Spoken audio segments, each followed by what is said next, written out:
Hello guys, welcome to my YouTube channel R S technologies. आज की इस video में हम बात करने वाले हैं डायनेमिक नेट कॉन्फ़िगरेशन के बारे में।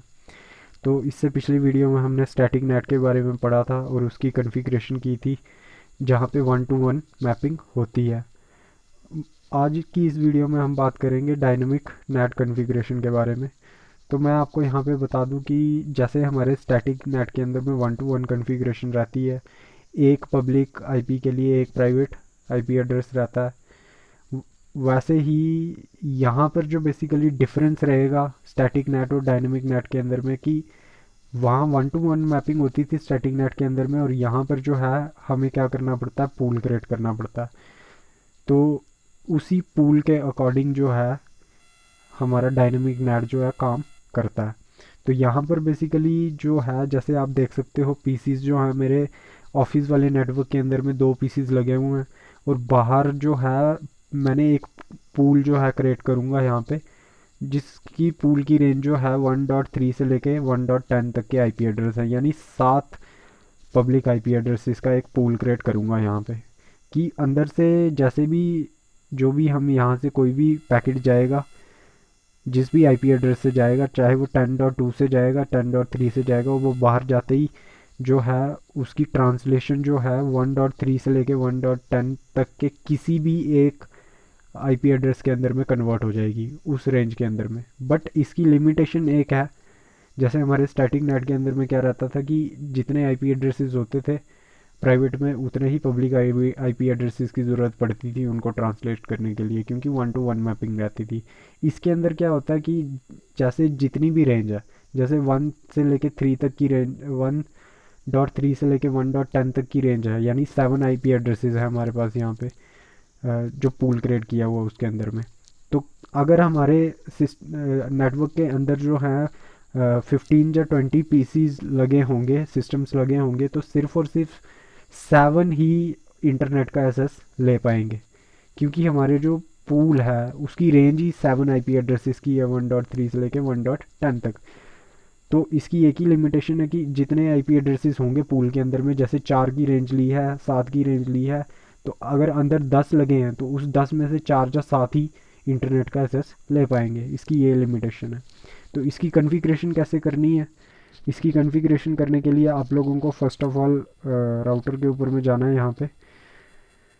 देन यहाँ से आप लोगों को क्या करना है, यूज़र एग्जीक्यूशन मोड से लेके प्रिविलेज मोड तक, अगर यहाँ पे आपको चेक करना है कि यहाँ पे कोई राउटिंग प्रोटोकॉल जो है वो काम कर रहा है कि नहीं कर रहा है। मैंने पहले से यहाँ पे कॉन्फ़िगर करके रखा हुआ है, पोर्ट सब करके रखे हैं, आईपी एड्रेसेस प्रोवाइड करके रखे हैं। सिर्फ और सिर्फ मुझे यहाँ पे डायनेमिक नेट की कॉन्फ़िगरेशन करनी है। तो आईपी सो राउटिंग प्रोटोकॉल चेक करने के लिए जो हमारी कमांड रहती है वो शो आईपी प्रोटोकॉल्स रहती है। आप यहाँ पे उस कमांड का यूज़ करके यहाँ पे देख सकते हो, मैंने EIGRP कॉन्फ़िगरेशन यहाँ पे कर रखी है। अगर आपको चेक करना हो कि यहाँ पे कोई नेट की कॉन्फ़िगरेशन हो रखी है कि नहीं हो रखी है, तो यहाँ पे आप लोगों को इस कमांड के through, show IP net translation के थ्रू, आप क्या कर सकते हो, चेक कर सकते हो। अगर आपको कुछ दिखाएगा यहाँ पे, कुछ एंट्रीज शो करेगा, तो आप समझ जाना कि यहाँ पे क्या है कि नेट की कॉन्फ़िगरेशन पहले से हो रखी है। बट यहाँ पे कोई भी कॉन्फ़िगरेशन नहीं है। तो अब हमें कॉन्फ़िगरेशन करनी है डायनेमिक नेट की। तो सबसे पहले यहाँ पे हमें कॉन्फ़िगर टर्मिनल कमांड लगा के ग्लोबल कॉन्फ़िगरेशन मोड के ऊपर में आना पड़ेगा। तो यहाँ पे सबसे पहली जो हमारी कमांड लगेगी वो क्या लगेगी, कॉन्फ़िगर टर्मिनल। ये कमांड लगाने के बाद में आपको सबसे पहले यहाँ पे एक्सेस लिस्ट जो है क्रिएट करनी पड़ेगी। तो एक्सेस लिस्ट, उसके बाद में आप क्वेश्चन मार्क कर सकते हो। यहाँ पे दो तरह की एक्सेस लिस्ट होती है हमारे पास में, स्टैंडर्ड होती है और एक्सटेंडेड होती है। स्टैंडर्ड की जो रेंज होती है 1 से लेके 99, और एक्सटेंडेड की रेंज जो है यहाँ पे 100 से लेके 199 तक रहती है। तो यहाँ पर जो है हम स्टैंडर्ड का ही यूज़ करेंगे, क्योंकि बेसिकली हमें इन दोनों के दोनों पीसीस को क्या करना, परमिट ही करना है। तो यहाँ पर स्टैंडर्ड का ही यूज़ करेंगे, क्योंकि उसके अंदर में हम किसी एक सिंगल होस्ट को भी कर सकते हैं और पूरे के पूरे नेटवर्क को भी कर सकते हैं। तो इसकी रेंज में से कोई भी आप एक नंबर चूज़ कर सकते हो। जैसे मैंने यहाँ पे 25 चूज़ कर लिया स्टैंडर्ड के लिए, और मुझे यहाँ पे दोनों के दोनों को कम्युनिकेशन के लिए परमिट करना है, मेरे को डिनाई किसी को नहीं करना है। ठीक है, इसके बाद में आप यहाँ पे परमिट कमांड लगाओगे। परमिट कमांड लगाने के बाद में आपको नेटवर्क आईडी देनी है फर्स्ट वाले नेटवर्क की। तो वो 10 का नेटवर्क है तो 10 की नेटवर्क आईडी जो रहेगी हमारे पास में 10.0.0.0 रहेगी। और यहाँ पर हम इस्तेमाल करते हैं वाइल्ड कार्ड मास्क का। तो वाइल्ड कार्ड मास्क का रहता है वो हमारे सबनेट मास्क से उल्टा रहता है। तो यहाँ पे आप देख सकते हो कि जैसे हमारा क्लास ए का सबनेट मास्क जो रहता है 255.0.0.0 रहता है, नेटवर्क बिट की वैल्यू मैक्सिमम रहती है यानी 255 रहती है, होस्ट बिट की वैल्यू मिनिमम यानी 0 रहती है। लेकिन हमारे वाइल्ड कार्ड मास्क में उल्टा रहता है, नेटवर्क बिट की वैल्यू मिनिमम यानी 0 रहेगी और होस्ट बिट की वैल्यू क्या हो जाएगी, मैक्सिमम हो जाएगी यहाँ पे।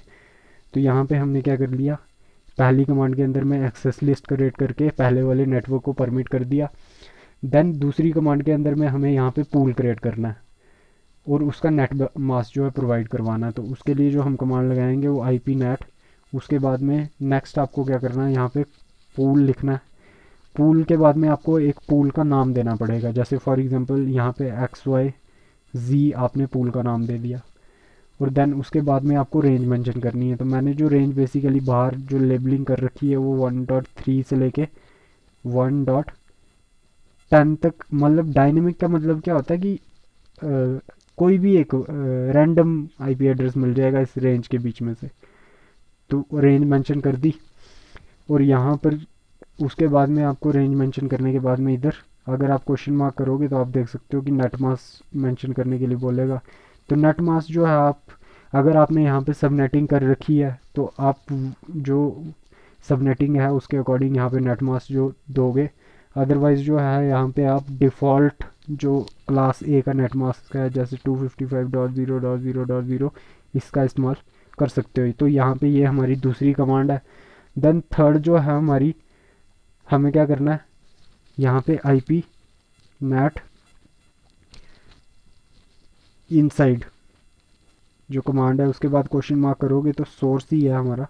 सोर्स क्या है, उसके बाद सोर्स के बाद क्वेश्चन मार्क करोगे तो यहाँ पे आपके पास दो ऑप्शन है, एक तो लिस्ट का है एक तो स्टैटिक है। तो यहाँ पर तो स्टैटिक हम यूज़ करेंगे नहीं क्योंकि हमारा कोई भी एक IP एड्रेस नहीं है यहाँ पे हमारा क्या है, रेंज है। तो रेंज जो है हमारी लिस्ट के अंदर आएगी तो लिस्ट का इस्तेमाल करेंगे। लिस्ट का इस्तेमाल करने के बाद अगर आप फिर से क्वेश्चन मार्क करोगे तो अब वो बोलेगा 1 से लेके 99 तक, यानी स्टैंडर्ड एक्सटेंडेड जो भी आपने यूज़ की हुई है एक्सेस लिस्ट, या फिर नेम्ड अगर एक्सेस लिस्ट यूज़ की है तो वो भी आप यहाँ पे लिख सकते हो। तो बट मैंने जो बेसिकली यूज़ किया है वो 25 किया है। यहाँ पे आप देख सकते हो जो मैंने एक्सेस लिस्ट 25 परमिट उसके बाद मैंने किया हुआ। तो ये मेरा एक्सेस लिस्ट का नाम जो है वो नंबर जो है 25 है। देन उसके बाद में आप क्वेश्चन मार्क करोगे तो यहाँ पे ये पूल का नाम पूछेगा आपसे, पूल या इंटरफेस का नाम पूछेगा। तो हमने पूल क्रिएट किया हुआ है और यहाँ पे आपको क्या करना है, टाइप करना है पूल और पूल का। देन उसके बाद में आपको यहाँ पे पूल का नाम टाइप करना है। तो पूल का जो नाम हमने यहाँ पे टाइप किया हुआ है वो XYZ है। तो आप यहाँ पे क्या करोगे, XYZ आप कुछ भी दे सकते हो।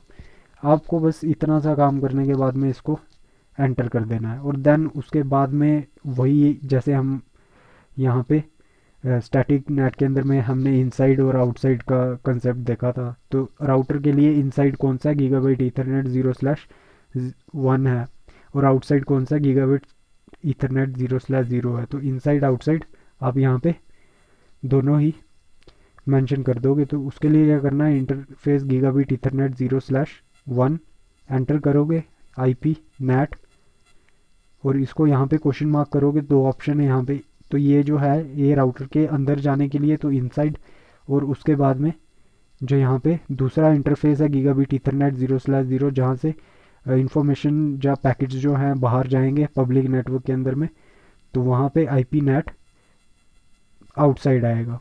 तो ये मेरी यहाँ पर जो है ये डायनेमिक नेट की कॉन्फ़िगरेशन ख़त्म हो चुकी है। अब आप इसको क्या कर सकते हो, यहाँ पे इस कॉन्फ़िगरेशन को एंड कर सकते हो।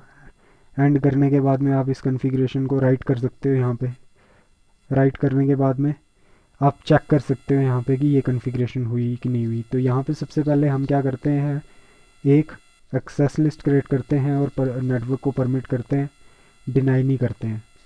और यहाँ पर दूसरे नंबर पे पूल क्रिएट करते हैं और उसकी रेंज सेट करते हैं। देन थर्ड नंबर पे हम उसको क्या करते हैं, अलो करते हैं, परमिशंस देते हैं जैसे।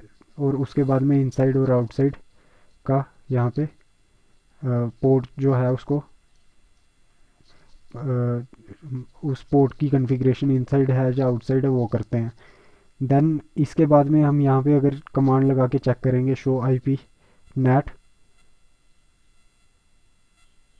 ट्रांसलेशंस, अगर ये कमांड लगाओगे एंटर करोगे तो जैसा स्टैटिक नेट के अंदर में आपको एंट्रीज दिख जाती थी वैसा आपको यहाँ पे नहीं दिखेगा, क्योंकि वहाँ पर 1-to-1 मैपिंग होती थी। हमें पता होता था कौन से वाले पब्लिक आईपी एड्रेस के लिए कौन सा वाला प्राइवेट है और कौन से वाले प्राइवेट के लिए कौन सा पब्लिक है। बट यहाँ पे हमने रेंज दी है जिसमें से वो एक कोई भी चूज़ कर सकता है। तो वो हमें कैसे पता चलेगा? आप इस सर्वर को पिंग कर सकते हो किसी भी पीसी से पहले वाले नेटवर्क के। तो जैसे यहाँ पे मैं कमांड प्रॉम्प्ट के ऊपर में जाके पिंग सर्वर का आईपी एड्रेस जो है यहाँ पे 192.168.1.2 है। तो यहाँ पे आप क्या करोगे, इसको एंटर करोगे, इसको पिंग करोगे, तो उसके बाद ही आपको नेट कॉन्फ़िगरेशन जो है वहाँ पे आपको देखने को मिलेगी। तो यहाँ पर जो है ये रिक्वेस्ट टाइम आउट बता रहा है, तो देख सकते हो यहाँ पे फिर से आप एक बारी पिंग कर सकते हो इसको। तो ये यहाँ पे पिंग पैकेट्स जो है शो कर रहा है, यानी यहाँ पे हमारी कम्युनिकेशन सर्वर के साथ में हो रही है। देन आप क्या कर सकते हो, यहाँ पे इसी वाले पीसी के ऊपर में जाके कमांड प्रॉम्प्ट में जाके वेब ब्राउज़र को ओपन कर सकते हो।